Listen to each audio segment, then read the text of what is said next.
Ya, kita sudah live. Halo, selamat malam teman-teman semuanya. Halo, selamat malam, Halo. Tia. Selamat malam semuanya. Selamat malam.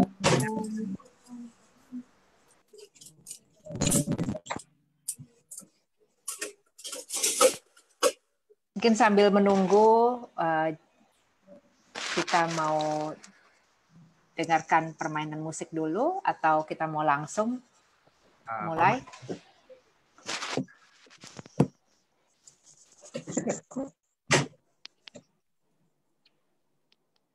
Silakan Bang Gaspar.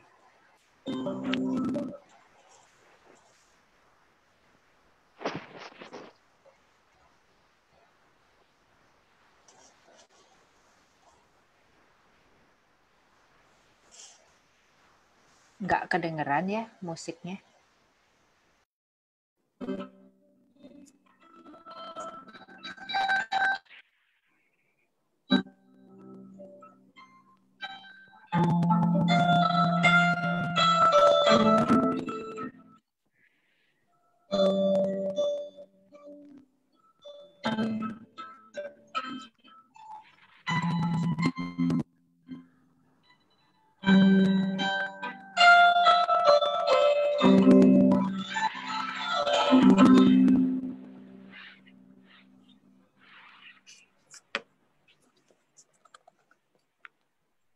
Oke, kita bisa mulai sekarang.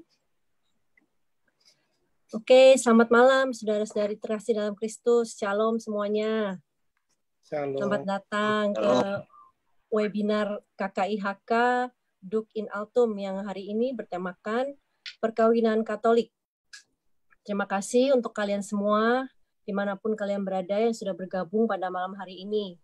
Kita sungguh bersyukur bahwa dalam situasi pandemi ini, kita masih tetap bisa berkumpul secara virtual dan diharapkan dengan adanya webinar ini kita semua bisa menambah pengetahuan dan memperkuat iman Katolik kita. Amin. Amin. Ya, malam ini kita kedatangan tamu-tamu istimewa dari Jakarta. Yang pertama adalah Romo Andang Binawan SJ. Selamat malam Romo, selamat datang. Malam. Selamat bergabung di Hong Kong. Semoga kerasan dan suatu waktu nanti kita bisa bertemu tatap muka ya di sini. Dan juga Gaspar, selamat datang kembali di tengah komunitas KKIHK kami ini. Baik, sebelum kita mulai acara hari ini, ada sedikit reminder bahwa semua peserta akan di-mute host selama presentasi dari Romo Andang nanti. Dan seusai presentasi akan ada waktu tanya jawab. Dan bagi yang ingin mengajukan pertanyaan sebelumnya bisa dikirim melalui chat di Zoom atau bisa komen di Facebook.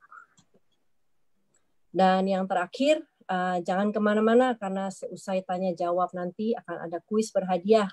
Romo Heri sudah dengan spesial menyiapkan satu hadiah yang akan diberikan mungkin nanti setelah situasi lebih baik ya. Ya, begitu aja. Mari kita mulai acara ini. Saya persilakan Romo Heri untuk membuka dengan doa dan memberi sedikit kata pengantar. Terima kasih banyak, Nata. Selamat malam semuanya. Shalom. Shalom. Ya, selamat untuk Pritia yang menjadi koordinator untuk Umat Sabtu dan juga Mbak Eli menjadi koordinator untuk Umat Minggu. Ya, terima kasih banyak kita berkumpul dalam situasi pandemi COVID-19. Ya, khususnya situasi kita di Hong Kong 2 minggu terakhir ini, bahwa kita tidak ada misa, tidak ada ibadat, dan semuanya serba online. Dan seperti yang teman-teman ketahui bahwa kemarin salah satu dari teman-teman pekerja migran khususnya dari Indonesia yang positif kena COVID-19 dan hari ini juga confirm ada 1 orang.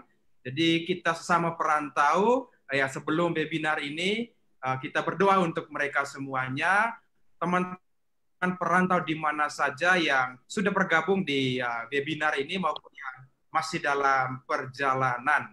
Saya sangat senang sekali ya bersyukur kepada Tuhan walaupun dalam situasi yang sangat terbatas karena COVID-19 ini, tetapi kita masih berkumpul walaupun lewat media khususnya webinar, seminar atau sharing atau talk show pada malam hari ini ya dengan Romo Andang. Terima kasih Romo ya sudah menyempatkan diri untuk bersama-sama dengan kami. Ya, terima kasih kami di Hong Kong juga bersama dengan Romo Vincent, Jesuit juga. Jadi terima kasih untuk ya Romo Vincent yang sekarang ada di Makau yang melayani teman-teman komunitas Katolik Indonesia yang di Makau. Dan tentunya dengan Romo-Romo Jesuit yang lain yang ya datang beri seminar, sharing dengan kami di sini cukup banyak, khususnya 2-3 tahun terakhir ini. Dan terima kasih Romo Andang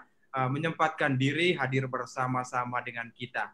Baik teman-teman yang sudah bergabung atau lewat live streaming Facebook KKIH Hong Kong, ya salam semuanya. Awalnya kita mau buat webinar ini yang pertama.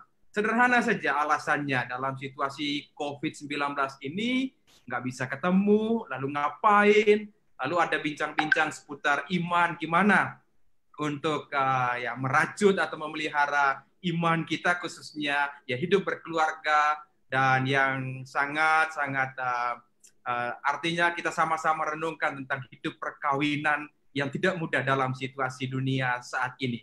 Sebetulnya ada 2 ilustrasi. Yang pertama itu adalah dalam 1 tahun terakhir ini khususnya yang berhubungan dengan pastoral pendampingan keluarga. Wah, senang sekali karena teman-teman perantau khususnya yang sudah menikah, ya istri di sini, suami di Indonesia dengan anak-anak, khususnya dalam situasi pandemi ini, wah senang sekali melihat di sosial media misalnya, di Facebook, di Twitter gitu, ada kesempatan untuk keluarga walaupun ya jauh di mata ya, dekat di hati, tidak bisa berkomunikasi, bertemu secara face to face, tetapi yang menjadi kekuatan yang saya lihat dalam sharing-sharing di Facebook lewat foto-foto yang ada itu, waduh, ternyata keluarga, suami, dan anak-anak di Indonesia itu ada kesempatan berdoa bersama di rumah. Ya karena memang sekarang lebih banyak di rumah, tidak bisa pergi ke sekolah, atau lebih ya banyak kumpul di rumah. Tapi kelihatan keluarga itu berkumpul, senang sekali rasanya. Dan ternyata di sini juga ya para ibu, khususnya istri-istri, itu begitu setia juga dengan doa rosario, doa novena, dan begitu banyak kegiatan rohani. Dan saya melihat ada sesuatu yang sangat-sangat positif di antara keluarga-keluarga Katolik, walaupun ya jauh, tetapi masih bisa berkomunikasi dalam doa-doa. Tapi yang menjadi pengalaman pastoral yang lain juga, itu tidak sedikit teman-teman. Kita bergumul dengan ya perjuangan hidup perkawinan. Satu sisi itu ada rahmat, tapi sisi lain begitu banyak ya onak dan duri, tantangan ya khususnya ya sudah jauh, ya misalnya ada beberapa juga pengalaman kerja di tanah rantau dan ya hampir setiap bulan itu dikirim untuk kebutuhan ekonomi, tetapi ya tidak ada kesetiaan misalnya dari pasangan yang ada di Indonesia. Ya tentu tidak mudah untuk ya situasi seperti ini. Karena itu teman-teman berhadapan dengan situasi pastoral yang kita alami, khususnya hidup perkawinan, saya percaya bahwa melalui webinar ini kesempatan yang sangat baik untuk, boleh dikatakan untuk merajut kembali. Atau seperti kata Paus Fransiskus, ya dalam Hari Komunikasi Sedunia, ya tahun ini dia berkata, ya hidup menjadi cerita, menjahit kembali yang putus dan terbelah.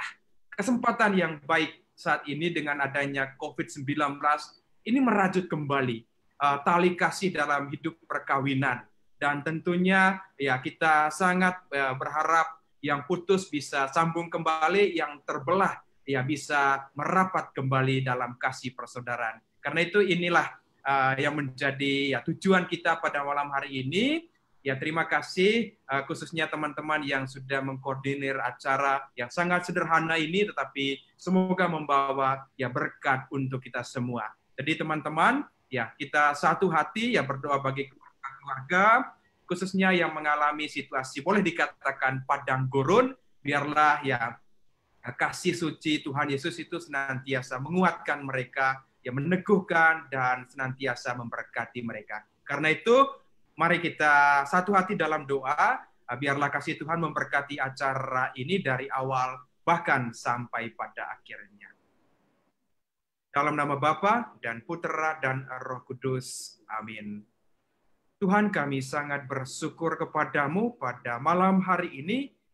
Melalui webinar ini, kami satu hati untuk saling sharing, untuk saling berbagi, dan juga khususnya untuk saling mendoakan satu dengan yang lain, dengan situasi yang ada, COVID-19 tentunya, dan juga lebih kepada kehidupan keluarga, kehidupan perkawinan yang menjadi rahmat istimewa, yang mengalami juga tantangan dan cobaan yang tidak sedikit. Karena itu ya Tuhan, biarlah melalui webinar malam hari ini, keluarga-keluarga di mana saja mereka berada, senantiasa diberkati dan dikuatkan dalam situasi khususnya COVID-19 ini. Kami serahkan acara ini dari awal, pertengahan, bahkan sampai akhir ya Tuhan.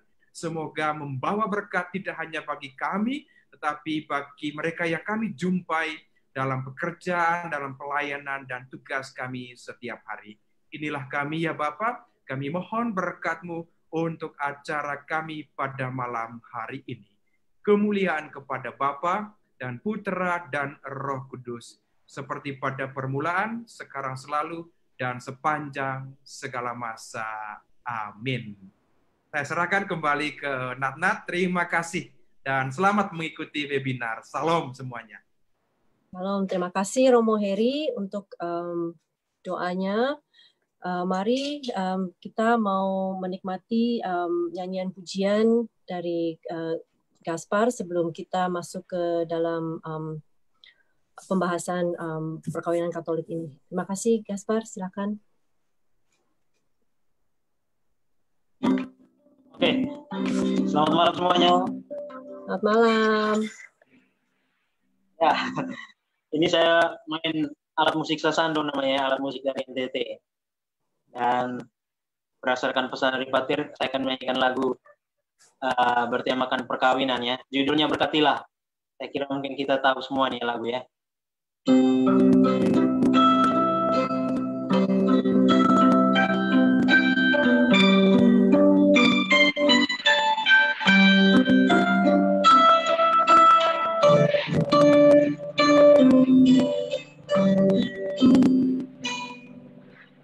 Bapa yang di surga, kami berdua bersujud di depan-Mu di altar mulia, saling mengucapkan berserah setia, ingin hidup berdua dengan penuh cinta. Semoga Engkau berkati niat suci ini, padu menjadi satu di dalam nama-Mu. Bapa yang di surga, bimbinglah kami agar cinta yang suci kekal dan abadi.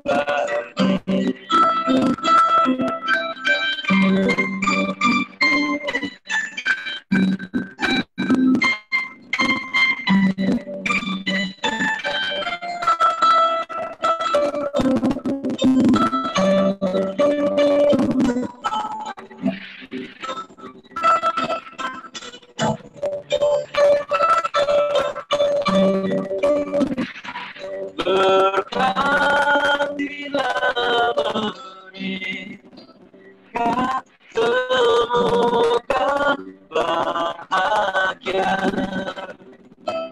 Tiada hari terhari tanpa kasih mesra. Terima kasih Bapa atas budinya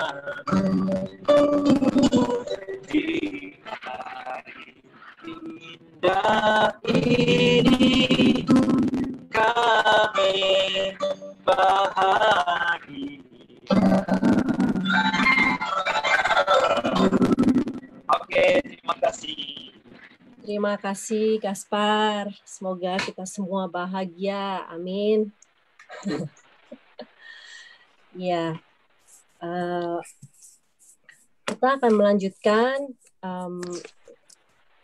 acara ini ke perkenalan Romo Andang. Mungkin sebelum kita mulai presentasi dari Romo Andang, saya mau memperkenalkan Romo Andang sedikit kepada saudara-saudari sekalian. Romo Andang Binawan SJ adalah salah satu rohaniwan Katolik yang berani mengembangkan pandangan inovatif melampaui identitasnya sebagai pastor. Romo Andang tak hanya menyebarkan firman di dalam rumah ibadah, tetapi juga aktif merangkul masyarakat dalam kehidupan sehari-hari, terutama dalam bidang lingkungan hidup. Romo Andang dikenal menekuni hukum gereja dan menempuh pendidikan di Catholic University of America, Washington DC, dan Katholieke Universiteit di Leuven, Belgia.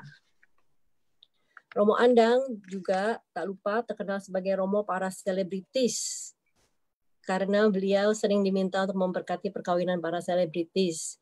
Di antaranya pernikahan Sandra Dewi, dan Harvey Mois, dan Desta Pramana, dan Melinda Kirana Putri. Begitu sekiranya perkenalan singkat dari untuk Romo Andang. Romo, kalau ada yang kurang bisa ditambahkan. Saya persilahkan Romo. Oke, selamat malam teman-teman. Salam kenal. Saya sudah disebut namanya Andang. Saya nggak mempersiapkan presentasi loh. Tadi saya kira kita bincang-bincang, ngobrol-ngobrol gitu kan. Tapi mungkin gini aja. Saya ngasih pengantar tentang beberapa pokok ajaran tentang perkawinan menurut Gereja Katolik, dan juga dalam konteks tertentu bagaimana membina keluarga. Karena tentu saja sakramen perkawinan itu dalam arti tertentu bisa diperluas menjadi sakramen bagi anak-anak, bukan? Jadi bukan hanya bagi perkawinan itu. Tapi mungkin saya mulai dari sebuah pertanyaan yang dalam arti tertentu biasanya, sebelum saya sebut nanti daripada memberikan clue, saya ingin tahu berapa orang di sini yang sudah menikah. Coba tunjuk jari. Nah, yang paling lama menikah siapa? Ada yang boleh di-unmute yang paling lama menikah? Pak Herman, berapa lama? Ada Teli. Berapa lama? Teli. Berapa lama menikah, Tante Ibu Bapak Herman?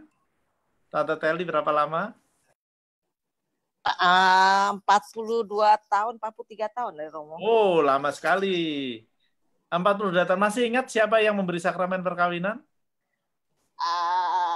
Romo siapa ya? Lupa saya Romo. Oh, siapa? Yang paling muda menikah ada siapa di antara teman-teman di sini? Yang baru berapa tahun menikah, ada nggak di sini? Ada nggak? Yang 5 tahun menikah ada? 10 tahun menikah? 15 tahun. 15 tahun menikah? 14 nih, belum 15. Oh, Nathan 14 tahun? Iya. 15 tahun. Siapa yang memberi sakramen perkawinan? Saya menikah di di Amerika waktu itu mau. Oke. Romo di sana yang memberikan sakramen. Nah, oke. Coba perhatikan. Yang memberikan sakramen dua-duanya menjawab adalah Romo siapa. Ini adalah salah besar. Oh. Coba perhatikan, bukan di dalam bahasa Indonesia adalah saling memberikan sakramen perkawinan, right? Jadi saling Iya, itu betul. berarti adalah siapa yang beri sakramen perkawinan? Suami pada istri, dan istri pada suami. Jadi bukan Romo. Nah, ini kesalahan paling mendasar yang tadi saya katakan. Kebanyakan kalau saya tanya salah jawabnya. Nah, dan ternyata di sini pun pada salah. Karena begini, orang sering lupa tentang konsep itu karena ya mengira bahwa yang memberi sakramen itu romonya. Padahal kalau kita sungguh-sungguh menghayati bagaimana sakramen itu apa sih? Sakramen adalah tanda kasih Tuhan, bukan? Jadi harusnya ketika dikatakan saling memberikan sakramen perkawinan, maka istri harusnya menjadi sakramen tanda kasih Tuhan bagi suami, dan suami menjadi tanda kasih Tuhan bagi istri. Itu lapis pertama. Lapis kedua adalah ketika memang tidak dijanjikan, tidak dikatakan dalam hukum gereja secara ketat, karena memang yang namanya sakramen adalah yang pokok secara hukum adalah suami pada istri dan istri pada suami.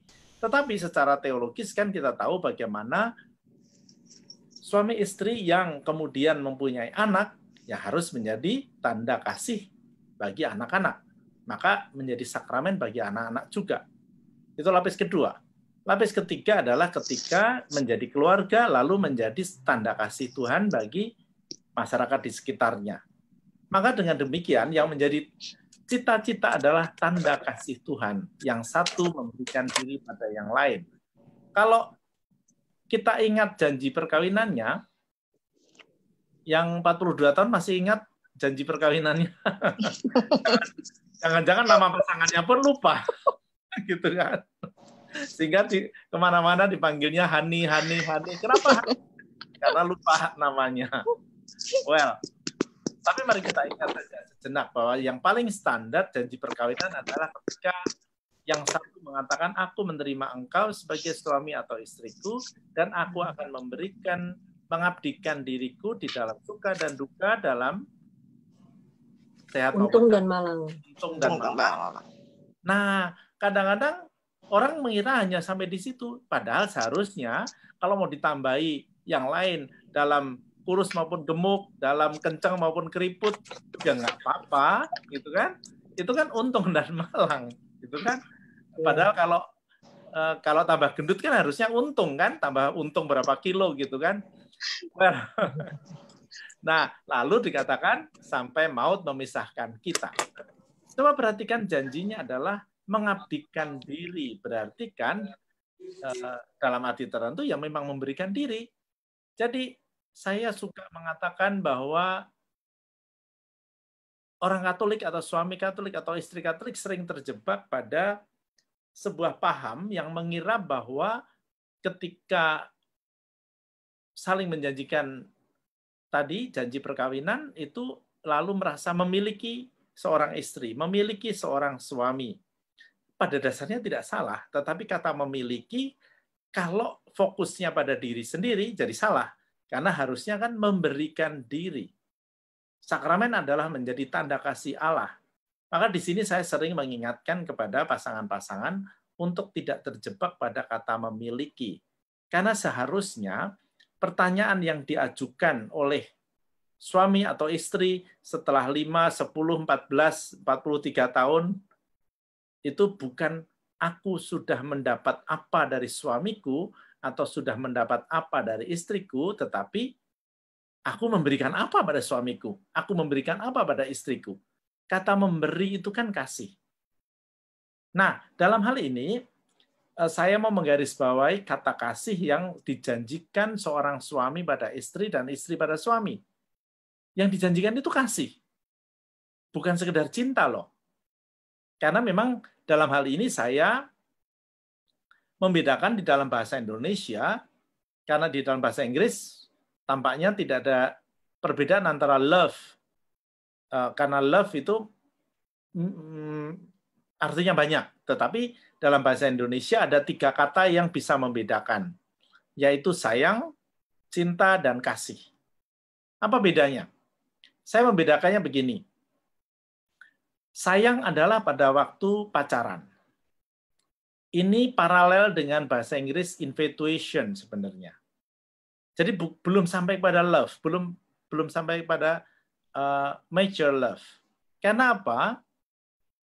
Sayang itu adalah relasi 2 orang yang fokusnya pada diri sendiri, bukan pada yang disayangi.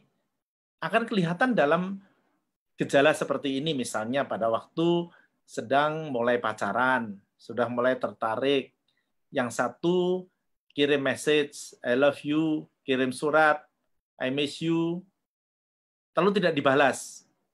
Apa yang kemudian dirasakan oleh yang mengatakan? Marah bukan? Kecewa, sedih, dongkol. Nah, lalu apa gunanya dia mengucapkan I miss you, I love you? Ketika dia dongkol, ketika dia marah, ketika dia kecewa, menunjukkan bahwa memang fokusnya masih pada diri sendiri. Nah, ketika orang kemudian berpacaran dan mulai saling mengenal, maka lalu kemudian menikah. Di dalam pernikahan, saya suka mengatakan sayang itu naik kelas menjadi cinta. Apa itu cinta? Cinta adalah ketika ada relasi antara 2 orang, laki-laki dan perempuan. Nah, di dalam hal ini harus digarisbawahi lebih dahulu bahwa sejauh ini Gereja Katolik hanya mengakui perkawinan antara laki-laki dan perempuan.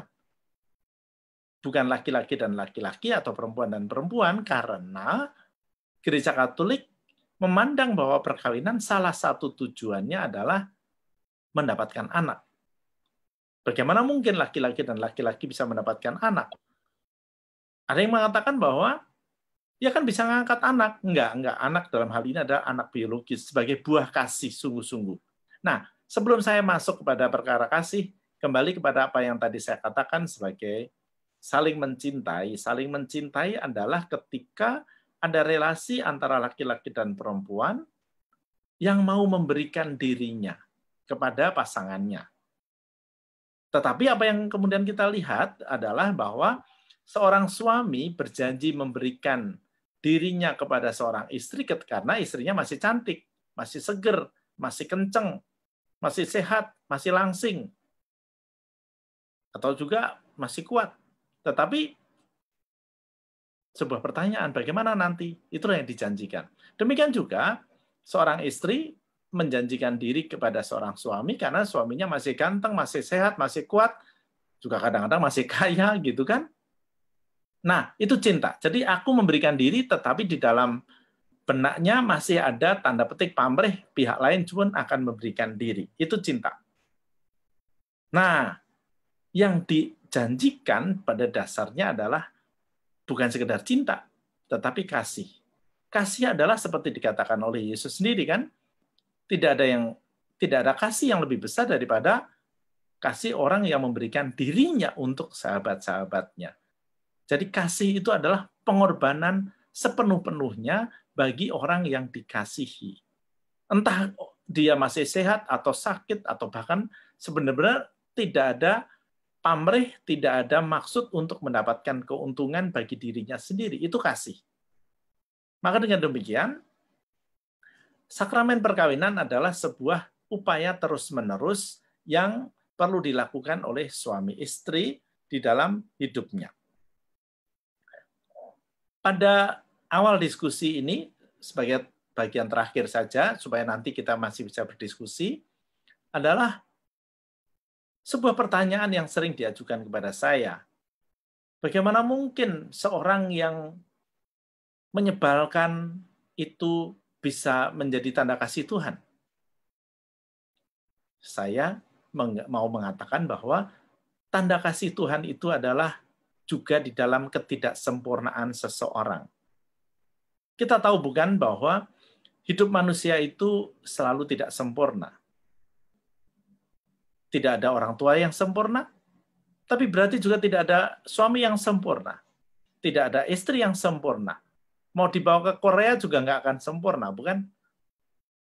Juga apalagi tidak ada mertua yang sempurna. Nah, apa artinya, apa gunanya Tuhan menghadirkan manusia yang tidak sempurna di dalam hidup kita? Sebenarnya adalah supaya mendidik kita menjadi lebih baik. Ibarat kita sekolah, keluarga memang sekolah cinta, supaya cinta itu menjadi kasih. Kita tahu bagaimana di dalam sekolah yang paling tidak menyenangkan adalah ujian, ulangan, PR, ya kan? Tetapi mari kita perhatikan apakah kalau tidak ada PR, tidak ada ujian, tidak ada ulangan, kita belajar? Tidak.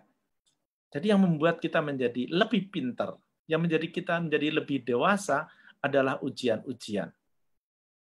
What doesn't kill you makes you stronger, katanya. Maka dengan demikian juga, suami atau istri yang tidak sempurna, kan tidak ada suami yang tidak bandel, tidak ada istri yang tidak bawel, itu adalah sebenarnya anugerah terselubung atau blessing in disguise kalau kita perhatikan sungguh-sungguh, supaya cinta itu terus-menerus dipupuk, dipangkas, dibentuk supaya menjadi kasih. Nah, itulah sebabnya mengapa perkawinan di dalam gereja Katolik itu seumur hidup. Karena kita harapkan bertumbuh di dalam kasih. Bukan hanya karena kalau tidak senang kemudian bubar gitu aja. Tidak. Tidak. Kasih adalah pengorbanan, pemberian diri, dan itu menjadi cita-cita dari perkawinan Kristiani. Oke teman-teman, saya sudah ngomong panjang 15 menit. Saya cukupkan dulu, nanti di dalam beberapa perkara kita bisa berdiskusi.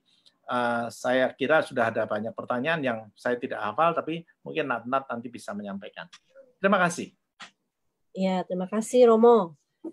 Jadi poinnya tadi, kasih tidak sama dengan cinta.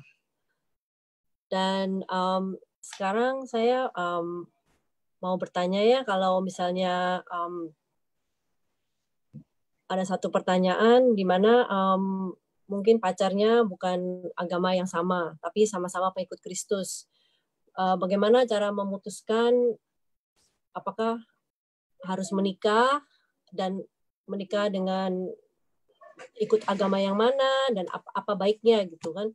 Kita tahu kan kalau orang Katolik dan orang Katolik menikah saja sudah banyak konfliknya gitu, apalagi kalau yang berbeda gitu loh.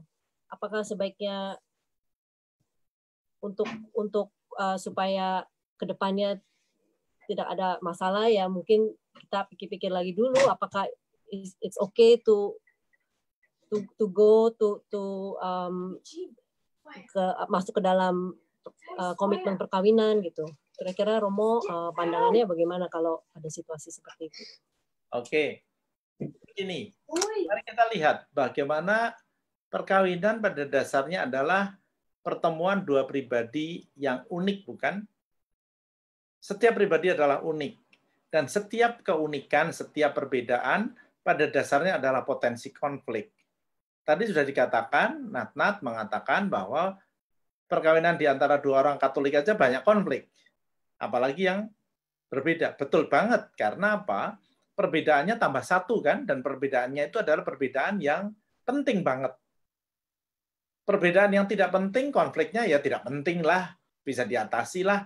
Perbedaan selera makan, yang satu suka seafood, satunya suka western misalnya, ya sudah, bisa diselesaikan juga dengan gampang. Tapi semakin perbedaannya itu prinsipial, maka juga tentunya konfliknya pasti lebih besar.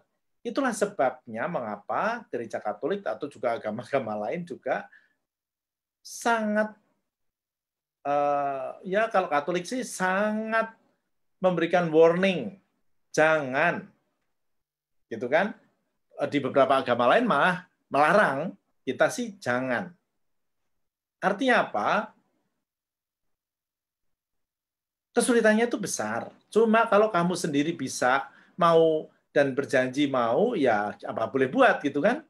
Tetapi intinya adalah di dalam masa pacaran itu harus sungguh-sungguh dibicarakan dengan Baik. Dalam hal ini saya mau sekaligus mengatakan apa sih tujuan pacaran. Mungkin baik kalau juga nanti untuk entah teman-teman yang sekarang di sini lagi pacaran, atau yang untuk yang sudah menikah punya anak, siapa tahu nanti bisa mengatakan kepada anaknya atau cucunya, tujuan pacaran itu apa sih? Orang sering hanya mengatakan bahwa pacaran itu hanya untuk saling mengenal. Itu tidak salah. Tapi kalau mau lebih difokuskan adalah bahwa di satu sisi tujuan pacaran adalah mengenal pacarnya. Mengenal apanya? Tentunya adalah mengenal kekurangannya. Orang yang mengatakan bahwa mengenal kelebihannya sebenarnya nggak perlu dikenalin. Akan muncul dengan sendiri. Apalagi kalau kelebihannya itu samcan nanti. Kelebihan yang dikenali itu bonus, nggak usah dikenalin. Tapi kalau kekurangan, nah ini yang harus dikenalin. Apalagi pada waktu pacaran itu kan penuh bulan promosi. Jadi aslinya sering tidak atau belum keluar kan. Jadi harus dikenali dong. Jadi memang itu yang pokok, yang pertama. Tapi yang kedua sebenarnya lebih pokok adalah mengenali diri sendiri. Setelah berjumpa, bertemu dengan kekurangan pacar tadi, ukur diri dong. Aku kuat nggak dengan kekurangan yang ada pada pacarku? Nah, kalau begitu dan merasa bahwa kuat, dan nanti bisa menghandle, bisa mengelola, ya oke, maju. Tetapi kalau tidak, ya jangan dong. Kan Tuhan sendiri sudah berpesan, kalau kamu membangun menara, hitung-hitung dulu dong. Jangan sampai nanti membangun menara, tapi mangkrak di tengah jalan. Nah, demikian juga perkawinan, demikian juga perbedaan-perbedaan. Nah, yang sering menggoda memang benar bahwa ya sama-sama pengikut Kristus kok. Betul banget, pengikut Kristus, tetapi pandangan tentang perkawinan bisa berbeda, bukan? Pandangan tentang perkawinan itu, apalagi gereja-gereja, maaf ya harus saya katakan, gereja-gereja Kristen itu pandangan tentang suami istri itu beda-beda banget. Ada yang mempunyai prinsip bahwa masih seperti prinsip yang sangat tradisional.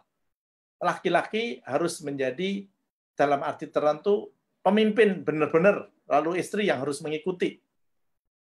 Tapi diberlakukan dalam semua perkara. Nah, itu nanti dulu. Lalu juga pandangan tentang perceraian. Kristen kan dalam arti tertentu lebih loose tentang perceraian misalnya. Nah, nanti dulu gitu kan. Belum nanti masalah-masalah yang lain. Jadi dengan kata lain, meskipun sama-sama pengikut Kristus, tapi kan tafsirannya berbeda-beda, sehingga itulah yang memunculkan begitu banyak gereja.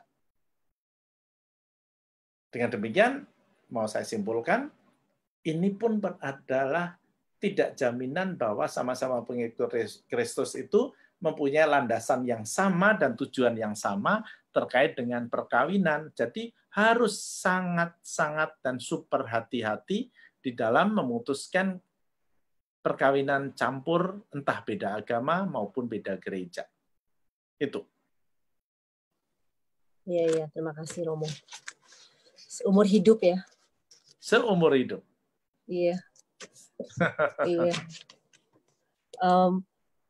Kalau misalnya yang perkawinannya end up dengan mungkin abusive relationship gitu, apa gimana, apa perselingkuhan atau bagaimana, apakah ya maksudnya gereja Katolik benar-benar mempertahankan perkawinan seumur hidup itu gitu loh?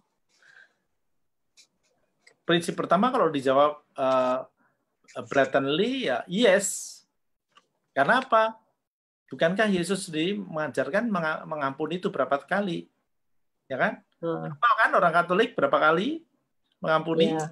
Nah, okay. Prinsip pertama adalah pengampunan. Prinsip pertama. Tetapi memang kan harus dilihat abusive itu seperti apa. Abusive itu bisa dalam arti tertentu spektrumnya dari A sampai Z. Demikian juga perselingkuhan itu dari A sampai Z, kan? Kalau seorang perempuan, seorang istri, ya saya katakan yang sering terjadi, bukan tidak berarti bahwa sebaliknya tidak terjadi, terjadi juga. Atau saya balik deh, seorang suami yang pencemburu. Istrinya padahal kerjanya marketing, atau agent agent asuransi, kan harus ketemu klien. Nah, kalau suaminya pencemburu, dikatakan, wah istri saya selingkuh, gimana dong? Ya kan, selingkuh itu bisa sangat subjektif. Jadi harus sangat hati-hati dengan itu, meskipun di lain pihak ada juga yang dalam arti tertentu kelas berat. Nah, bagaimana yang dengan kelas berat ini? Dalam arti tertentu juga harus dilihat frekuensinya, dilihat nanti proyeksi ke depan bagaimana dan segala macam. Jangan sampai kemudian ya karena Tuhan mengatakan ampunilah, ampunilah, lalu pihak lain menjadi tanda petik abusive dengan kata-kata itu, sehingga lalu minta diampuni, diampuni, padahal dia tidak berubah. Nah, dalam hal ini harus case by case harus dilihat. Tapi prinsip pertama, no way. Prinsip pertama ya, no. Prinsip pertama, no. Tapi kemudian case by case terkait dengan kekuatan subjek tadi yang merasa di-abuse dan merasa dikhianati. Di lain pihak juga dilihat pihak lain yang abusive dan juga yang dalam arti tertentu cheating. Oke. Ya. Tadi Romo bilang perceraian itu no kan, it's no way. Ya. Nah sekarang kalau kita mau lihat case by case, saya sering dengar tuh kalau case-nya menurut Gereja Katolik ya bisa diterima untuk mereka berpisah, akan diadakan itu yang namanya annulment. Ya. Itu boleh dijelaskan sedikit, apakah mungkin dalam Gereja Katolik itu selalu annulment gitu, bukan perceraian jadi namanya ya, Mo? Ya, perceraian tidak. Perceraian tidak. Annulment itu apa sih? Annulment itu adalah melihat apa yang sudah terjadi pada akarnya. Apakah dulu syarat-syaratnya itu dipenuhi apa enggak? Jadi ibaratnya begini deh, kalau yang suka nonton sepak bola, ada pertandingan sepak bola, lalu terjadi gol, ya kan? Tetapi offside. Karena apa? Karena ternyata dia di dalam posisi sudah di depan atau lebih dekat gawang daripada back misalnya. Nah itu kan offside. Jadi terjadi gol, tapi syaratnya ternyata tidak dipenuhi. Jadi ya dibatalkan dong golnya, dianulir, bukan? Nah ibaratnya kalau sekarang ini kan, wah meragukan gimana? Lalu ada VAR, ada video by referee, gitu kan? Lalu dilihat case-nya, kemudian, oh ya kalau ternyata kemudian pada waktu awal atau sebelum perkawinan bahkan sudah terjadi sesuatu yang sebenarnya menggagalkan, ya bisa digagalkan. Ambil contoh terkait dengan yang tadi dikatakan abusive, domestic violence misalnya. Domestic violence itu macam-macam banget. Dan dari sisi waktu, ada yang jauh setelah perkawinan, tapi ada juga yang laten, yang laten dalam arti sering berulang. Nah, yang sering berulang itu bisa ditarik. Apakah sebenarnya sudah terjadi sebelum perkawinan? Kalau ini terjadinya sudah sebelum perkawinan dan terbukti ada saksi, maka bisa di annulment. Nah, tapi kalau kemudian sudah 50 tahun menikah karena dalam arti tertentu emosinya makin labil, sudah banyak stres, lalu terjadi kekerasan, violence, domestic violence, ya tidak bisa di-annul dong, karena sudah 50 tahun kan, dan itu munculnya sejauh setelah perkawinan. Gitu kira-kira. Oke, terima kasih Romo. Saya mau coba lempar ke partisipan ya, mungkin ada yang mau bertanya secara langsung. Kalau ada yang mau bertanya, silakan nanti bisa di-unmute.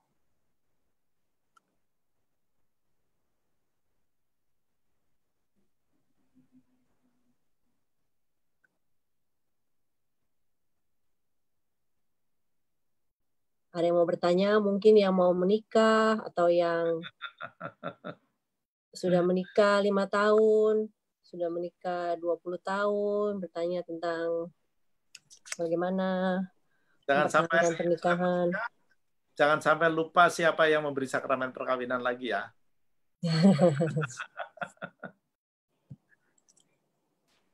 Boleh tanya ya, Nat? Ya, silakan. Ya. Halo, selamat malam.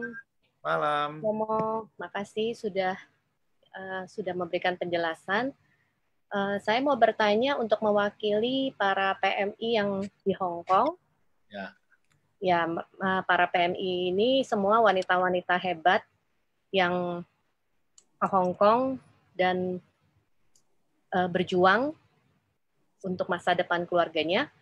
Saya mau tanya kalau mereka yang di Hong Kong ini yang harus terpisah dari pasangannya sekian tahun, bagaimana kiatnya atau triknya atau bagaimana yang bisa menguatkan mereka? Gitu loh, Romo. Makasih sebelumnya. Kalau dikatakan trik, wah kan mengandaikan bahwa saya punya pengalaman. Saya Bukan, ya maksudnya kasih wejangan, kasih kekuatan. Gitu. Ya begini, kan kita tahu bagaimana seluruh pilihan untuk baik bekerja long distance relationship ini dengan terus melanjutkan perkawinan adalah sebuah pilihan, bukan? Jadi ketika pilihan ini diambil, ya mari kita konsekuen dengan pilihan kita. Konsekuen dengan apa yang menjadi keputusan bersama. Dalam hal ini saya hanya mengingatkan saja bahwa dalam konteks perkawinan Katolik kita tahu harus dibedakan antara yang namanya panggilan dan profesi. Menikah adalah panggilan. Menjadi suami atau menjadi istri adalah panggilan. Demikian juga menjadi imam atau menjadi jomblo selamanya, itu adalah panggilan. Yang penting adalah bagaimana berbuah sungguh-sungguh di hadapan Tuhan. Itu yang pokok dari kacamata Katolik. Maka panggilan itulah yang utama. Harus dibedakan dengan profesi. Profesi adalah pekerjaan yang mendukung panggilan itu. Apa sih bedanya profesi sama panggilan? Jadi begini, di dalam kacamata Katolik yang namanya panggilan itu sebenarnya hanya dua. Menikah dan tidak menikah, that's it. Profesi adalah pekerjaan-pekerjaan yang dilakukan untuk mendukung kehidupan panggilan itu. Bedanya sederhana, sangat sederhana. Panggilan itu adalah, atau gini, profesi adalah pekerjaan yang dalam arti tertentu kan mempunyai cuti, mempunyai libur. Sementara panggilan tidak. Apakah ada orang, aku libur sebagai istri, aku libur sebagai ibu? Nggak ada kan? Tidak. Romo Heri libur sebagai Romo? Tidak. Tapi sebagai pastor pendamping PMI di Hong Kong, dia bisa libur. Tapi sebagai Romo tidak. Karena itulah panggilan. Nah, dalam hal ini, yang harus ditempatkan dalam konteks, saya katakan pilihan tadi adalah ketika Anda memilih menjadi PMI dan ada long distance relation dengan suami, dengan anak-anak misalnya, ya bagaimana itu kemudian dipandang sebagai sebuah kesementaraan yang memang dipilih karena belum ada alternatif lain, tapi tentunya prinsip pertama adalah ya mempertahankan perkawinan itu, dan pekerjaan yang Anda lakukan di Hong Kong adalah mendukung keluarga ini, bagaimana kemudian tetap saling mendukung dan kalau mungkin ya sesekali bertemu tentunya gitu. Maaf kalau saya tidak bisa memberikan tips and tricks karena saya hampir tidak punya pengalaman dan saya ke Hong Kong juga baru sekali. Maaf. Gitu. Ya, Romo Heri seharusnya lebih tahu dong, gitu kan? Ya, terima kasih Romo. Memang di sini banyak ya yang terutama saya juga dengar sejak COVID ini memang banyak sekali keluarga yang mungkin terpisah gitu ya. Ya dengan alasan apapun ya, mungkin karena pekerjaan suaminya di mana, istri dan anaknya di tempat lain dan mereka tidak bisa bertemu dalam waktu yang lama. Tapi kalau menurut Romo, solusinya bagaimana ya? Kalau apakah baik dipertahankan terpisah seperti ini atau harus ada solusi di mana nanti mereka harusnya ya bersatu lagi, masih berdekatan lagi, atau harus mengusahakan untuk lebih sering ketemu atau bagaimana ya? Apa memang ya tergantung situasi keluarganya juga gitu? Iya, ya idealnya keluarga itu kan ya dalam satu rumah, bukan? Idealnya. Ya. Ya kalau toh misalnya di Jakarta nggak usah jauh-jauh deh, yang satunya atau mereka tinggal di katakanlah Tangerang, suaminya bekerjanya di Jakarta Pusat, tiap hari kecapean kan, lalu ya udah bisnis dia tinggal di tempat kos di apartemen di Jakarta, weekend kembali ke rumah. Itu kan kompromi sebenarnya kan, apalagi sekarang berbeda negara misalnya, tentunya itu tidak ideal sebenarnya kan, Tapi karena situasi ya udah diambil. Tapi mari kita lihat bagaimana seperti tadi saya katakan, ini adalah sebuah konsekuensi dari sebuah pilihan, maka ya dari kacamata ajaran Gereja Katolik, ya cita-citanya ya bersatulah ya kan. Kalau belum bisa ya diusahakan untuk sesekali, kalau tidak sesering mungkin ya sesekali kan. Kalau sesering mungkin yang tanda petik gajinya pas-pasan ya susah kan. Tapi kalau ya oke lah sesekali harus ketemu, karena bagaimanapun keluarga kan tidak bisa terpisah begitu saja. Kalau saya boleh mengatakan dari sisi idealnya bagaimana dan didekatinya bagaimana. Kira-kira begitu. Oke, terima kasih Romo. Sekarang kalau kita mau berbicara tentang anak, kira-kira kalau mungkin dari pengalaman saya sendiri, saya punya teman dulu ada yang menikah, tapi mereka udah berencana memang tidak mau punya anak gitu. Menurut pandangan Romo gimana? Maksudnya apakah sebenarnya baik gitu untuk menikah, tapi dengan tujuan tidak mempunyai anak misalnya? Di Gereja Katolik seharusnya nggak bisa menikah itu. Itu nggak bisa ya? Nggak bisa. Tadi di dalam Gereja Katolik, tujuan menikah itu ada dua, yaitu memberikan diri pada suami atau kepada istri, dan yang kedua untuk melahirkan anak, serta mendidiknya tentunya. Meskipun belum tentu dia akan punya anak. Tapi artinya dia memang mau punya anak atau terbuka untuk kelahiran anak. Tapi kalau dari awal mengatakan, Romo saya mau menikah, tapi saya nggak mau punya anak, nggak bisa. Nggak bisa. Dari kacamata Gereja Katolik nggak bisa. Tapi kalau misalnya dia mau punya anak tetapi tidak diberi oleh Tuhan, that's perkara lain. Iya. Oke. Ya, terima kasih Romo. Mungkin saya lempar lagi ke partisipan. Ada lagi yang mau bertanya? Silakan.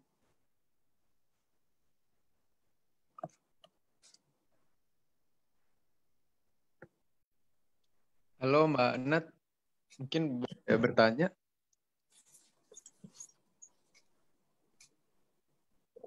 Iya, Fabian. Silakan. Iya, silakan. Selamat malam Romo Andang dan teman-teman KKIHK juga Romo Heri. Jadi nama saya Fabian, saya salah satu mahasiswa sekarang di Hongkong. Nah,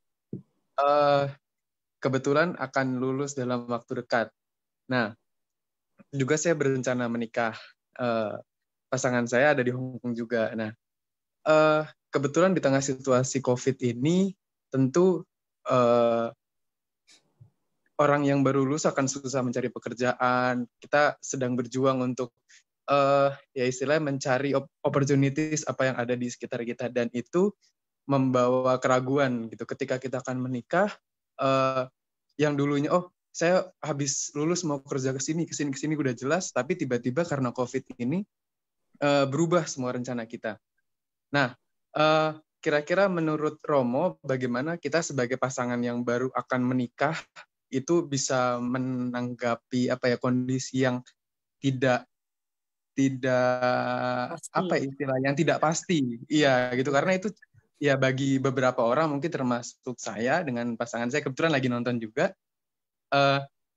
Itu memberikan satu tantangan tersendiri buat kita, gimana kita tetap bisa yakin untuk tetap menikah di kala pandemi ini, di mana ketidakpastian itu jadi sesuatu yang pasti. Mungkin itu pertanyaan saya, Romo Andang. Terima kasih atas kesempatannya, Mbak Nat. Begitu. Terima kasih, Romo. Oke, Fabian. Salah satu pilar penting dari perkawinan adalah dalam arti tertentu yang sering saya katakan adalah basis materialnya lah gitu. Jadi ya tubuh sehat, tetapi juga financially, juga dalam arti tertentu tempat tinggal dan segala macam. Tetapi itu semua pun dalam arti tertentu relatif pada orang yang bersangkutan, bukan? Saya katakan relatif itu begini. Ada yang merasa bahwa mapan itu berarti kalau sudah punya rumah, punya mobil, mapan. Tapi ada juga yang mapan itu artinya yang penting aku punya kontrakan, punya satu tikar, tidur berdua, satu piring berdua, that's okay. Nah, saya nggak tahu kamu bagaimana. Dan juga bagaimana berbicara, berembuk dengan pacarmu terkait menghadapi dalam arti tertentu ketidakpastian ini. Karena begini, pernikahan itu pada dasarnya boleh diibaratkan seperti naik gunung dengan sepeda tandem. Naik gunung aja susah, apalagi dengan sepeda tandem. Nah, untuk bisa orang naik gunung, itu kan dibutuhkan persiapan-persiapan. Tapi juga dalam arti tertentu nanti perjalanannya itu nggak gampang, meskipun akan sangat menarik, karena kalau saya naik gunung, pasti saya menikmati sekali pemandangan sekitarnya, dan segala macam dinamikannya. Tetapi tidak setiap orang bisa tahan dengan naik gunung seperti ini kalau persiapannya atau bekalnya tidak cukup. Saya bisa dengan sekedar roti dan air putih.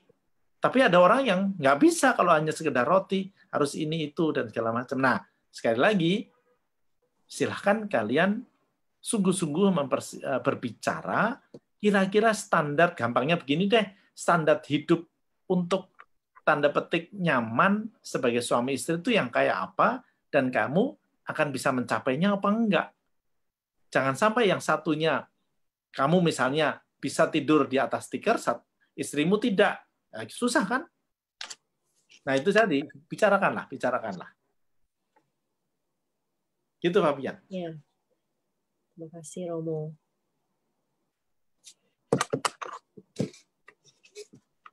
Ada lagi mungkin Justin yang mau bertanya, silakan.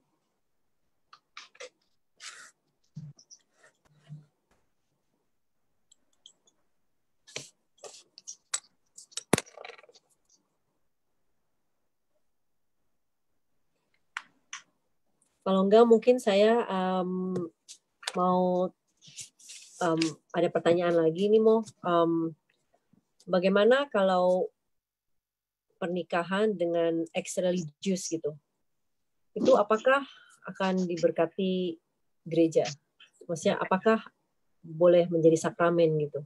Ex-religius itu ya, ex-suster, ex-romo. Kalau misalnya begini, ex-suster baru 3 bulan keluar, ya bisa dong, ya kan? Tapi kalau ex-suster yang sudah berkawal kekal atau seorang ex-romo, frater pun religius bukan?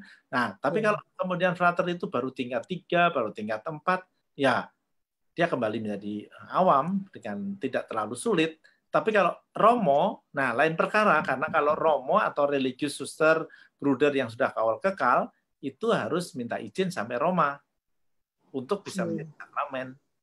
Itu dalam konteks. Tapi kalau hanya sekedar frater, apalagi yang baru postulan, ada yang baru novis, atau hanya sehari di seminari, itu bukan religius gitu. Oh, oke. Grade-nya beda-beda, grade-nya beda-beda ya.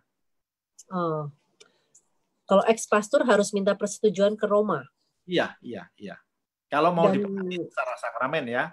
ya, dan pasti dipersetujuin apa belum tentu juga? Pasti, tapi usianya nggak tahu nanti. Oh. Karena Oke. untuk pengajuan itu kan lama ya, butuh saksi. Seperti annulment, jadi harus ada saksi-saksi. Dulu gurunya, dosennya bilang apa, temannya bilang apa, memberikan kesaksian, lalu diajukan ke Roma. Itu. Oke. Ya. Oke, terima kasih Romo. Teman-teman, kira-kira ada lagi yang lain atau kita mau mungkin ada selingan musik dulu dari Gaspar sambil dipikir barangkali apa yang tadi Romo katakan semuanya dicerna dulu. Gaspar. Ya. Oke. Romo Heri bernyanyi. Oke, bisa nanti kita sama-sama nyanyi Romo. Nunggunya di sini ya Romo. Sambil kunjung Romo Vincent di Makau. Betul, boleh. Gaspar mau nyanyi silakan.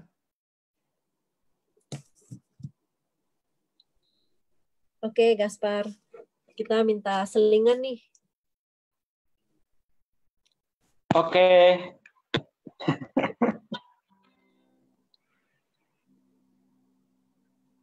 Nanti kalau mau nyanyi sama Romo nanti live lah. Kalau ada waktu kita live di Hong Kong. Oke. Ya. Ke kampung nelayan nanti ya. Di Tai-O. Ya. Ya, ini lagu tadi saya sudah dengar banyak masukan dari Romo ya. Itu juga sangat berarti bagi saya yang baru 2 tahun pernikahannya nih. Dan mungkin lagu yang pas ini lagu Tuhanlah Gembalaku ya.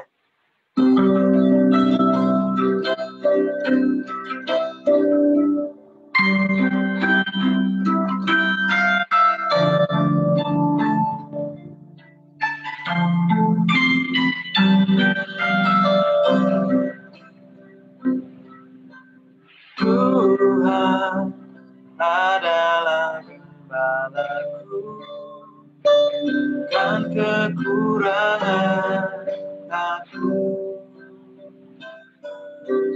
Dia memberikan aku di padang yang berumput hijau. Dia membimbing air yang tenang, Ia menyegarkan jiwaku, Ia menuntun di jalan yang benar, oleh karena namanya. Sekalipun aku berjalan dalam lembah kekelaman,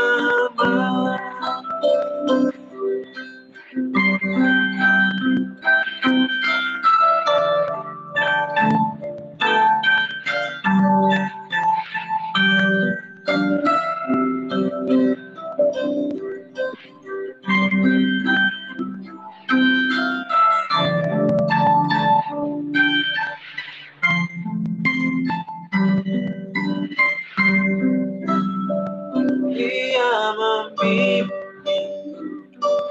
air yang tenang, Ia menyegarkan jiwaku, Ia menuntun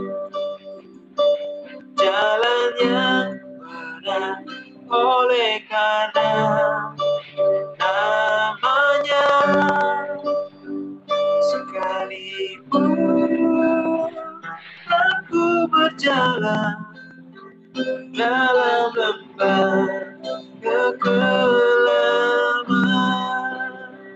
sekalipun aku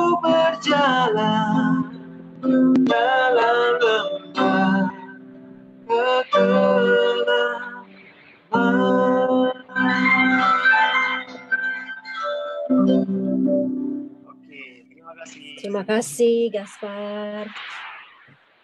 Tuhan adalah gembala kita semua ya. Amin. Amin. Oke, kita mau lanjutkan dengan bincang-bincang tentang perkawinan lagi. Ada pertanyaan dari salah satu ex-PMI Hong Kong nih. Mewakili jiwa OMK. Bagaimana sih Mo cara kita menentukan atau memantapkan hati bahwa pasangan atau pacar kita itu sesuai dengan kehendak Tuhan atau bukan? Apakah dengan doa-doa, apa devosi, apa dengan perasaan? Ya gimana kita discernmentnya? Oke, ya, ya sekali lagi ini hanya dari tanda petik pengamatan dan juga ya sharing beberapa orang ya. Saya kan udah dikatakan saya nggak punya pengalaman. Oke, begini kira-kira begini. Sudah saya katakan prinsip pertama dari pacaran adalah mengenal. Dan mengenal itu ada dua. Mengenal pacar, kekurangannya, dan mengenal diri sendiri apa kuat, apa enggak. Nah, prinsip itulah yang kita pegang pertama-tama dengan rasional. Jadi bukan hanya perasaan, tapi rasional. Karena mengapa ini saya tekankan? Karena kalau tidak hati-hati, terutama cewek ini terutama, ya lebih mengedepankan perasaan bukan? Sehingga yang terjadi, ya nanti kalau aku atau dia hidup bersama dengan aku, dia akan berubah dan segala macam. Lupakan itu, lupakan itu. Nggak boleh orang mempunyai maksud menikah untuk mengubah seseorang. Harus diandaikan pertama-tama tidak berubah dulu. Pertama-tama diandaikan tidak berubah dulu.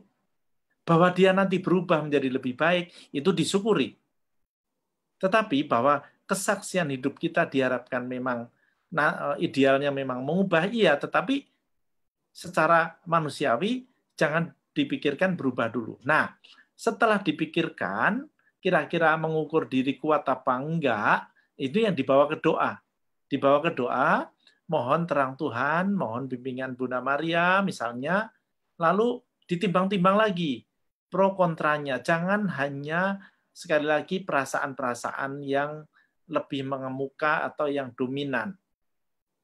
Setelah ditimbang-timbang, didoakan, kalau pikiran kita atau hati kita cukup tenang, biasanya itu tanda bahwa baik.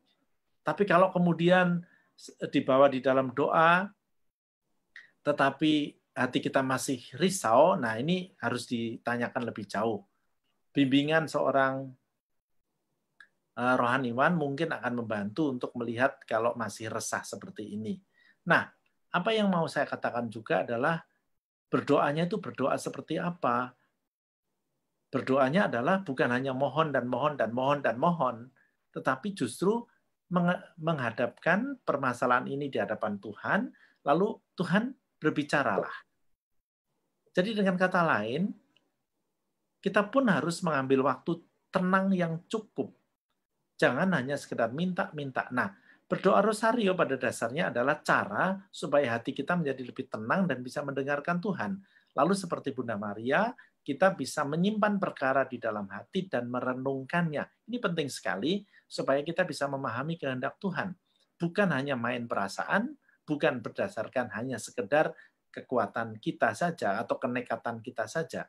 Maka dengan demikian, resep yang pertama tadi mengenali, kemudian memikirkan, menimbang-nimbang, lalu juga menyerahkan kepada Tuhan, itu adalah tahap-tahap di mana kita bisa berdiscernment dengan relatif lebih baik lah. Kira-kira gitu langkah-langkahnya. Oke, terima kasih Romo. Ada yang mau menikah lagi? Kayaknya banyak Mo yang mau menikah. Saya tanya yang mau menikah lagi, jangan. Mau menikah 2 kali maksudnya. Iya, ini ada satu pertanyaan lagi. Ini ada pertanyaan. ini ada pertanyaan dari seorang PMI yang dulu bekerja di Hong Kong, sekarang sudah pulang ke Jakarta, kuliah dan menjadi seorang guru SD. Dia melihat anak-anak di Jakarta kurang tangguh dan cenderung manja. Sebagai guru, saya juga merasa mendidik orang tua mereka juga, bukan hanya anaknya. Dan pertanyaannya, sejauh mana gereja menyiapkan calon orang tua dalam mendidik anak-anak mereka ketika kursus perkawinan? Nah, saya menggarisbawahi bahwa anak-anak sekarang ini cenderung manja. Mengapa? Karena memang fasilitasnya itu ya sangat berlebihan kan bagi seorang anak. Berlebihan yang dalam arti tertentu kalau tidak hati-hati semua seolah-olah gampang. Nah, ini yang sering saya katakan, stamina anak-anak zaman sekarang itu relatif lebih lemah dibanding stamina orang tuanya. Nah, saya tidak masuk pada perkara itu lebih jauh. Tapi kalau karena pertanyaannya adalah bagaimana menyiapkan orang tua, di dalam Gereja Katolik bukan hanya persiapan perkawinan, tapi juga ada beberapa kursus namanya misalnya kontak. Kursus orang tua Katolik.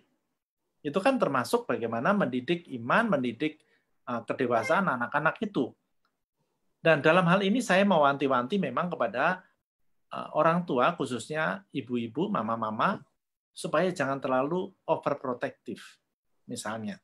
Karena bagi saya mendidik anak itu ibarat menerbangkan layang-layang, harus dilepas juga ke angin yang beneran, tetapi diberi iman dan ditarik ulur, jangan hanya diulur terus. Nah, diulur terus inilah yang akan membuat anak itu manja, lalu dalam arti tertentu ya terbang di bawah angin begitu aja. Kira-kira begitu. Jadi ada kok persiapannya, tapi apakah ditanggapi oleh orang tua? Nah, itu perkara lain, gitu kan? ya itu persiapan sebelum perkawinan apa sesudah perkawinan? Sesudahnya ada kita buka. Sebelum dan sesudah ya? Ya, sebelum dan sesudah, ya. Ya. Saya rasa penting ya.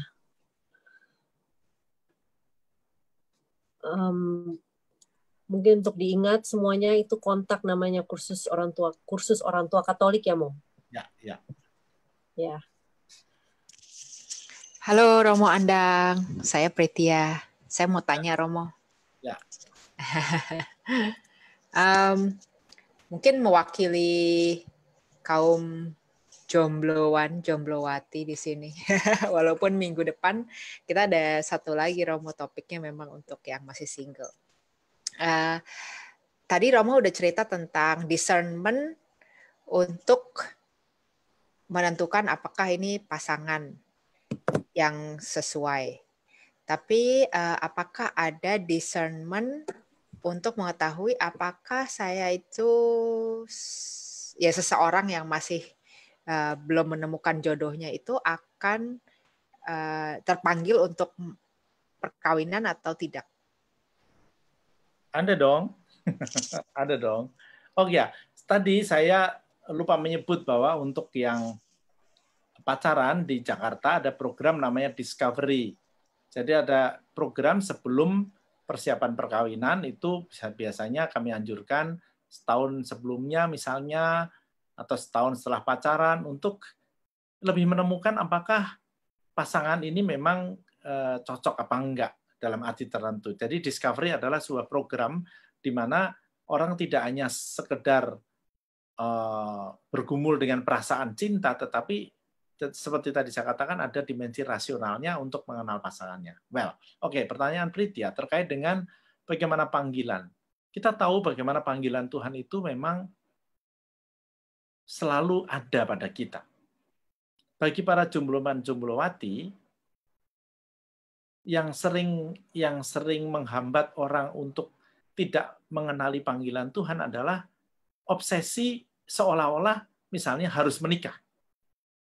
Nah, kalau obsesinya harus menikah lalu mencari pacar, maka sering orang tidak mendengarkan apa kehendak Tuhan. Beberapa kawan saya memang masuk seminari usia 40, usia 35, macam-macam itu. Nah, itu tentunya adalah mereka yang ya saya suka meledek mereka, kamu bukan panggilan terlambat, tetapi terlambat menjawab. sebenarnya Tuhan sudah manggil dari dulu, tapi kamu nggak mendengarkan. Nah, seperti tadi saya katakan, kata nggak mendengarkan itu karena mungkin obsesif untuk menikah. Padahal bukan tidak mungkin Tuhan itu sebenarnya memanggil. Maka, seperti tadi saya katakan, doa, rekoleksi, retret itu menjadi penting untuk kira-kira bisa menentukan jalan panggilan kita itu mau seperti apa. Karena bukan tidak mungkin Tuhan itu sebenarnya menyapa kita dengan berbagai macam cara. Bukan hanya di dalam bisikan dalam hati, tapi juga dorongan teman, suara bacaan yang kita dari melewat renungan atau bacaan yang ada di depan kita dan segala macam yang membuat kita memang sungguh-sungguh bisa lebih menanggapi panggilan Tuhan. Saya jadi teringat pada, ini sekedar selingan aja, nanti Anda bisa mencari. Ada seorang anak muda dari Irlandia, kok tiba-tiba namanya lupa saya, nanti saya kasih kamu Britya.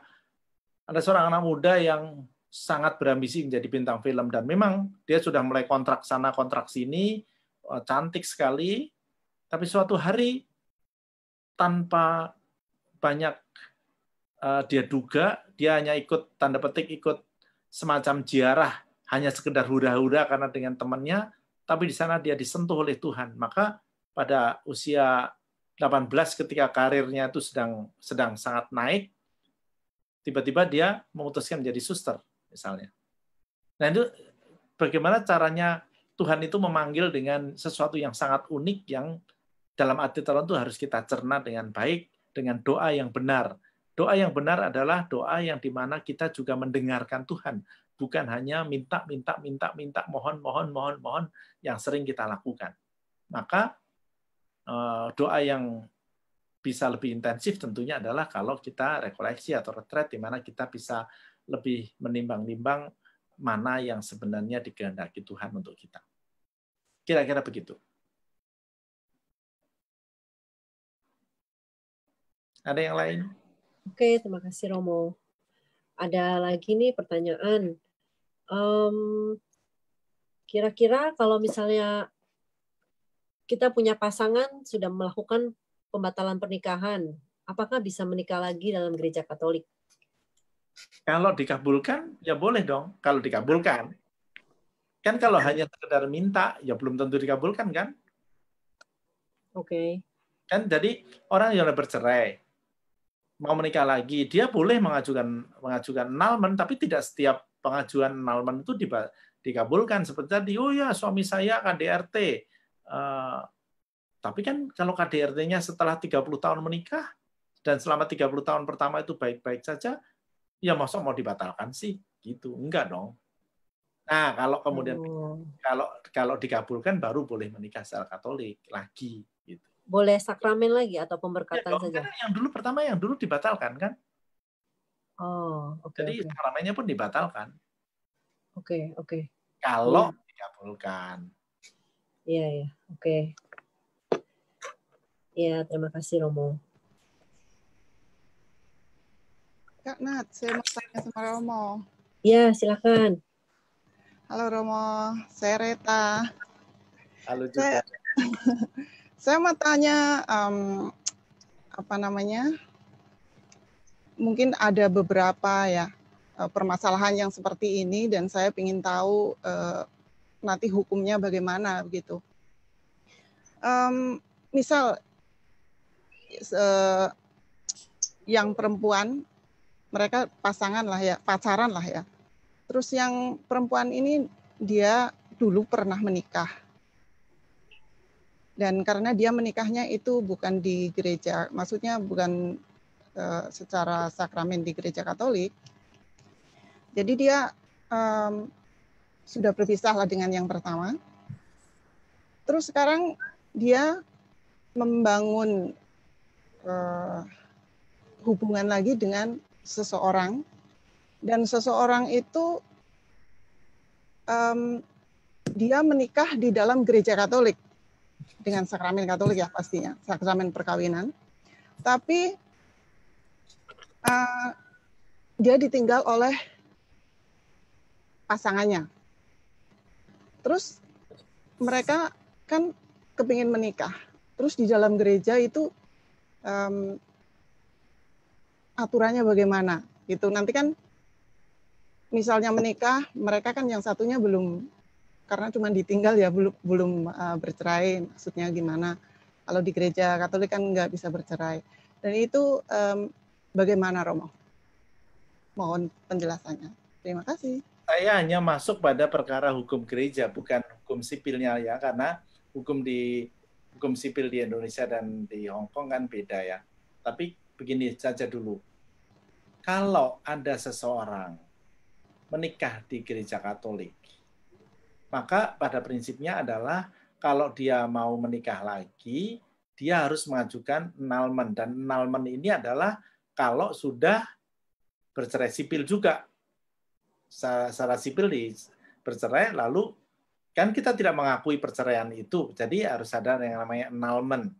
Nah, kalau hanya sekedar ditinggal, ya susah, kan? Harus dibereskan dulu perceraiannya, baru nanti kita lihat apakah case by case itu memungkinkan ada yang namanya annulment tadi, pembatalan tadi, gitu. Tapi kalau misalnya ada orang seperti yang tadi kamu katakan, perempuan, bukan Katolik, Muslim misalnya, menikah dengan sesama Muslim, lalu bercerai, lalu mau bertemu dengan Katolik, juga tidak bisa menikah sebenarnya, karena kita hanya mengakui perkawinan dari agama lain, tetapi tidak mengakui perceraiannya. Tetapi andai kata perempuan tadi itu Katolik, lalu misalnya menikah secara Kristen saja, lalu bercerai, kan dari kacamata Katolik perkawinan itu tidak sah kan? Karena dia menikah di luar gereja. Maka kalau kemudian dia bercerai dengan suaminya tadi, karena dia Katolik, ya dia bisa menikah lagi secara Katolik. Gitu. Kira-kira kalau mau disederhanakan. Kalau nanti kurang jelas, tanya Romo Heri. Oke, cukup? Oke. Terima kasih, Romo. Ini ada satu lagi pertanyaan. Mungkin ini bisa menjadi penutup ya. Tadi Romo menjelaskan mengenai pendidikan anak secara spesifik, mengatakan terutama ibu, kaum ibu-ibu. Padahal seperti teman-teman PMI di sana banyak yang harus berpisah dari anak-anak selama bertahun-tahun. Oh iya. Jadi apakah masih ada pemisahan peran secara spesifik di gereja Katolik? Enggak ada, sebenarnya enggak ada. Terutama ibu-ibu itu, terutama ibu-ibu di Jakarta ya, maaf harus saya katakan tadi, yang saya maksud adalah ibu-ibu di Jakarta yang sering overprotective untuk mendidik anaknya. Nah, kalau sekarang ini Anda bekerja di Hong Kong, lalu suami dan anak di rumah, ya dalam arti tertentu yang akan lebih punya peran mendidik anak secara langsung ya suami dong, ya kan? Kita mensupport dengan cara lain, dengan mendidik dengan cara lain, dan tentunya pembagian ini adalah pembagian yang di dalam gereja Katolik, sekali lagi ada satu yang tadi belum saya katakan, perkawinan itu adalah setara. Laki-laki dan perempuan itu setara. Jadi juga dalam pendidikan anak, juga di dalam pengambilan keputusan sebenarnya setara. Jadi tidak bisa mengatakan, oh ya istri karena yang mendidik anak itu harusnya istri, ya bapaknya tidak tanggung jawab. Ya tidak seperti itu. Itu kan dalam arti tertentu seperti tadi saya katakan, kesetaraan itu berarti tanggung jawabnya pun dibagi rata. Kira-kira begitu. Oke. Terima kasih, Romo. Sebelum kita tutup, mungkin kita mau ada kuis ya, kuis berhadiah. Tadi seperti yang saya katakan, Romo Heri akan memberikan hadiah untuk yang bisa menjawab dengan betul pertanyaan-pertanyaan ini. Untuk yang mau menjawab bisa langsung di-unmute ya, Prit ya. Apa bisa tunjuk tangan ya? Sekarang semuanya udah di-unmute, bisa langsung cepet-cepetan aja. Oke. Pertanyaan yang pertama. Masih ingatkah kalian akan janji nikahmu untuk yang mempelai wanita? Silakan. Berat juga nih.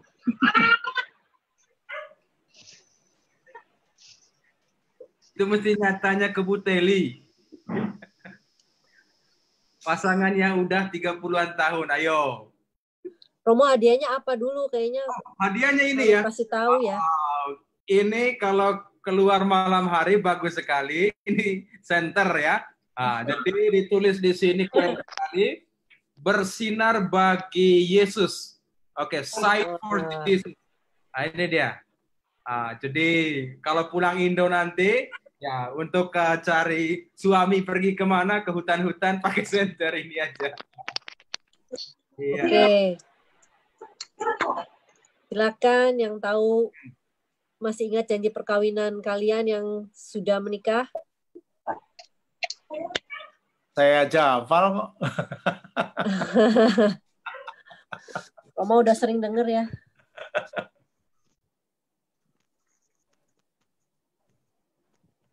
Coba tanya Gaspar, gimana Gaspar janji perkawinan? 2 tahun perkawinan ini. Francisca Sari mau jawab. Oke, ada yang jawab. Silakan.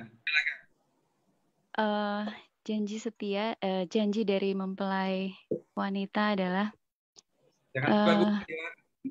berjanji untuk setia dalam suka dan duka, dalam untung dan malang, dalam sehat dan sakit.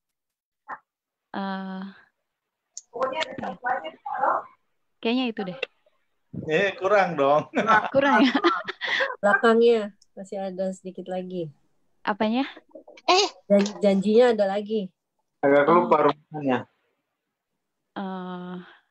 Apa ya? Tadi udah saya sebutkan kan?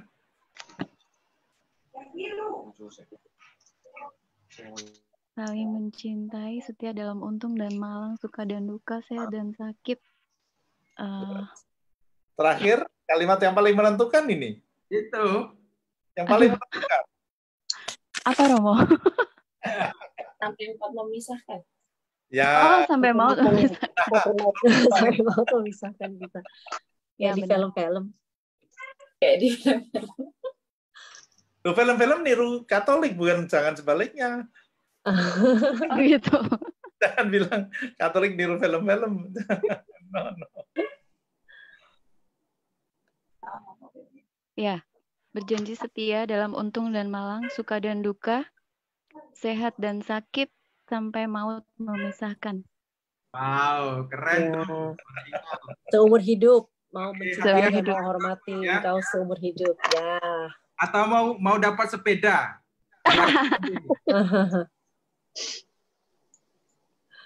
Silakan Nat. Oke. Pertanyaan yang kedua ya, Mo, jangan lupa Francisca Sari ya, Mo. Oke. Hadiahnya dicatat. Ya. Pertanyaan kuis yang kedua, apakah lambang cincin perkawinan dan apa rumusannya?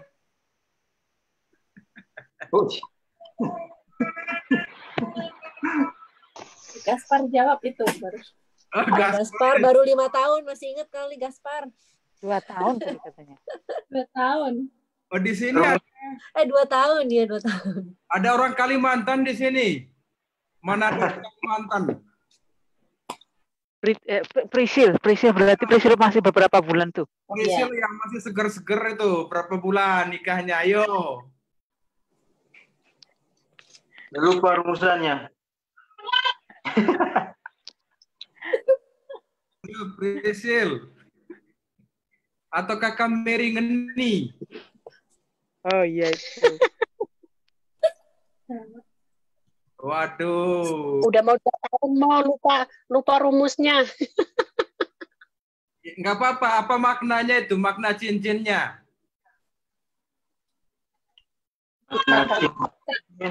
Bukan. Bersatu, bukan kah? Bukan. Kok pada lupa sih? Lupa. Enggak. Bukan, jangan-jangan cincinnya dimanapun udah lupa. Makna cinta dan kasih setia. Boleh bantu jawab? Ya, betul. Siapa tahu dapat center.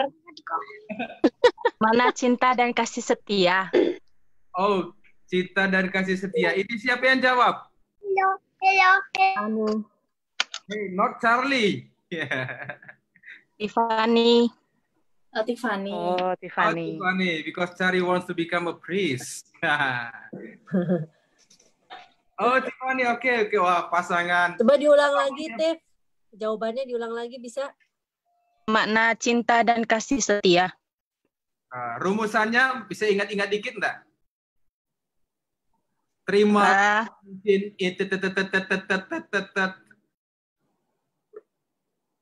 Terimalah ini sebagai tanda cinta.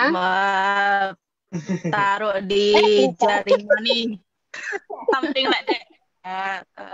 Taruh di jari mani sebelum. Sudah lupa ini rumusan nih. Minta Eduardo pakai bahasa Spanyol saja. Kemarin pakai bahasa Inggris sama Indo sih. Oke. Ulang lagi gimana? Mengarah Tadi ke rumus. Terimalah cincin ini sebagai tanda kasih dan tanda cinta dan kasih setia. Ya, betul. Oke, Mbak Eli gimana? Pastikan rumusan yang pas. Terimalah cincin ini sebagai tanda cinta dan kasih setia dari pasanganmu. Itu baca di Google itu. Nggak ada. Ini masih ada 2 hadiahnya. Ada Rosario, ada patung keluarga kudus. Ayo. Berarti benar itu tadi. Tapi itu matanya ke bawah tadi tuh. Mana nggak ada ini loh. Ya. Bu Eli udah menikah berapa tahun? 20. Wah, 20 tahun masih ingat. Jadi di sini kita putuskan saja ya, Nanat ada 2. Jadi tadi Tiffany udah jawabnya 50%, lalu Mbak Eli 50%, jadi 100% lah. Jadi nanti saya kasih hadiahnya saat kita ketemu ya. Oke. Terima kasih. Terima kasih, Romo. Oke. Baik, acara kita sudah selesai ya. Kita Romo Heri ada tambahan? Apa kita bisa langsung tutup?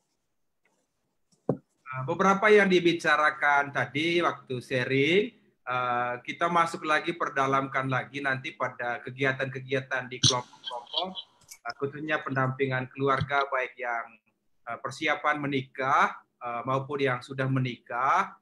Tentu selama ini kita sudah bincang-bincang cukup lama, tetapi ya dengan adanya webinar ya sharing yang sangat aktual dari Romo Andang tadi membantu kita lebih mendalam tentang ya makna perkawinan Katolik. Jadi saya mau katakan terima kasih Romo, ini berkat yang sangat besar untuk kami di sini, ya baik yang sudah menikah atau yang sementara mempersiapkan diri, dan juga ya sementara yang lain untuk discernment untuk mengambil jalan mengikuti Kristus sebagai suster atau pastor kemudian. Jadi kita bersyukur dengan acara malam hari ini. Terima kasih Nat, sudah luar biasa jadi moderator, keren sekali. Terima kasih. Jadwal yang berikut lagi Nat ya. Aduh. Yang Terima lain, kasih untuk semuanya yang udah bergabung. Semuanya punya jadwal nanti untuk Kamis depan, khususnya selama ya Agustus dan September dengan situasi yang ada sekarang di Hong Kong. Jadi kita tidak mungkin ada kegiatan di bulan Agustus dan bulan September karena beberapa kegiatan di ya, pemerintahan di bulan September ataupun gereja ya untuk sementara tidak bisa dilanjutkan. Jadi terima kasih semuanya. Ya untuk Kaspar, terima kasih untuk ya Sasando dan pujiannya tadi. Sampai ketemu minggu depan untuk Kaspar dan teman-teman yang lain. Terima kasih banyak. Dan sebelumnya saya serahkan ke Romo untuk ya kita doa bersama dan mohon berkat Tuhan.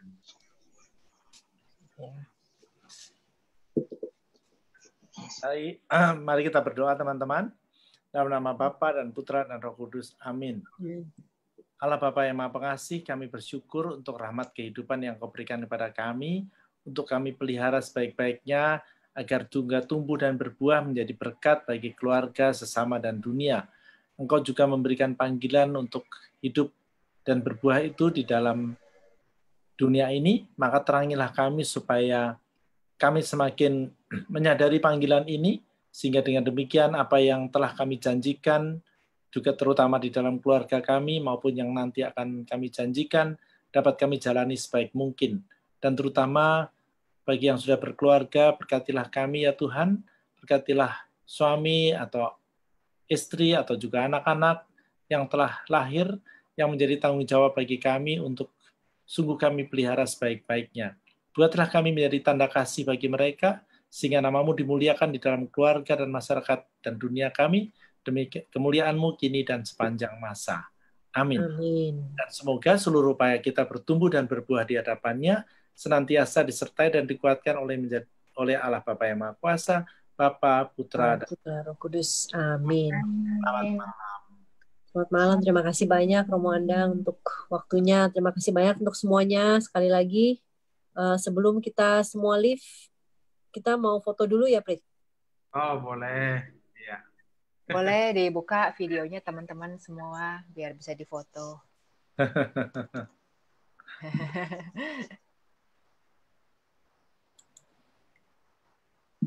Dengan gaya yang paling terkeren. Ini ada 2 halaman, jadi 2 kali nanti ya. 2 kali ya. Gaya jomblo dengan gaya yang udah menikah ada bedanya enggak? Kecuali yang udah menikah bisa bawa pasangannya di layar. Aduh. Atau tunjuk fotonya saja di layar. Oke ya, ini rata-rata udah buka kameranya semua, kita siap foto bersama ya. Terima kasih banyak sekali lagi untuk Romo Andang. Matur nuwun sangat. Terima kasih kembali. Oke, siap. 1, 2, 3. Oke, halaman berikutnya. 1, 2, 3. Sip. Oke. Terima kasih banyak Terima sekali kasih lagi. untuk semuanya, untuk waktunya. Terima kasih. Selamat malam. Selamat malam. Selamat beristirahat. Iya. Hi, Father Harry. Oh, hello, Vincent, Charlie. Charlie's not here. What are you doing? Watching. Oh, watching. Wow. Watching. Vincent. Wow. Wah, ada yang rambut baru ya. Yang rambut baru ini pasangan berapa tahun ya? Kemana rambut baru? Oh gitu. Oh, cuma diikat saja. Itu rambutnya cuma diikat, Romo. Hey, itu no mistake. Romo Heri, senternya ambil di mana? Oh, senternya masih ada. Nanti WA saya ya. WA nanti Oke. ketemu. Ada tulisnya, oh, sign for Jesus. Ya, ini mantap ini. Ya. Oh, Romo, tadi ada yang jawab lewat Facebook juga, Romo. Oh, nanti dikasih mengenai aja cincin lah. Itu. Ya, namanya adalah Siska Monggur. Iya, dikasih dia aja lah. Jawabannya bener ya, Tia ya? Ya, terimalah cincin ini sebagai lambang cinta dan kesetiaan. Oh, itu yang paling keren. Dari pasangannya gitu ada nggak itu? Nggak ada. Nggak ada. Ya, wes. Oke Oke lah, wes. sampai ketemu semuanya. Bye. Bye.